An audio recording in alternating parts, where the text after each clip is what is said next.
সপ্তমীর দিন বেরোতে একটু দেরিই হয়ে গিয়েছিল। জানি না কেন, যতই তাড়াতাড়ি রেডি হই না কেন বেরোতে বেরোতে ঠিক লেট হবেই। তবে একটা জিনিস কিন্তু বেশ ভালো, যেখানেই যাচ্ছিলাম সেখানেই সন্ধ্যা আরতির পর্ব চলছিল। আবার কি, টুকটুক করে এভাবেই আমরা ঠাকুর দেখার পর্ব শুরু করলাম। আজকে আমি আর আমার বান্ধবী পুরো আলাদা, একদম অপোজিট।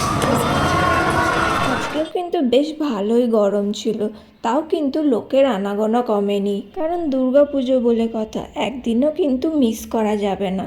আমরা বাঙালিরা 1 বছর এই পুজোর জন্য অপেক্ষা করি, তাই ভিড় হওয়াটা তো স্বাভাবিক। তো এই ভিড় ভাট্টা পেরিয়ে কিছু কিলোমিটারের লাইনে দাঁড়িয়ে ঠাকুর তো দেখতেই হবে বস। আর এই গরমে লাইনে দাঁড়িয়ে নিজেকে কুল করতে আমরা নিয়ে নিয়েছিলাম আইসক্রিম। সে এত বড় লাইন বেরোনোর পর ফাইনালি ঢুকেছি, তাও আবার সামনে অনেক কয়েকজন অভদ্র মহিলা ঢুকে পড়েছে। হ্যাঁ, পুরুষও আছে, ঢুকে পড়েছে। লাইন পুরো একদম, কি আর বলবো, যাই হোক, ঝামেলা করতে চাই না। আর এই যেটার জন্য আমরা এত বড় লাইনে দাঁড়িয়েছিলাম এতক্ষণ ধরে, এটাতে আবার লাইট শো এর আয়োজনও করা হয়েছিল।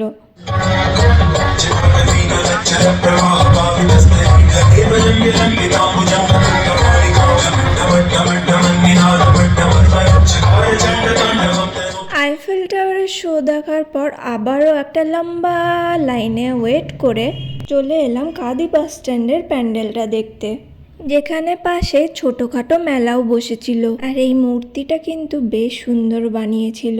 ঠাকুর দেখতে দেখতে অনেকই রাত হয়ে যায়, তাই আমরা ডিনার করার জন্য বেরিয়ে পড়ি। আর এখানে আমার বান্ধবীর এতই খিদে পেয়ে গেছিল যে পাশে বসে থাকা একটা দিদির কাছ থেকে শুদ্ধ খাবার চাইতে লেগেছিল। হি না না, আসলে ওই দিদিটাই জিজ্ঞেস করছিল যে আমরা কোথায় যাচ্ছি, তাই আমার বান্ধবী বলল আমরা এখন ডিনার করতে যাচ্ছি। কিন্তু অবশেষে যাওয়াই বৃথা হয়েছিল আমাদের।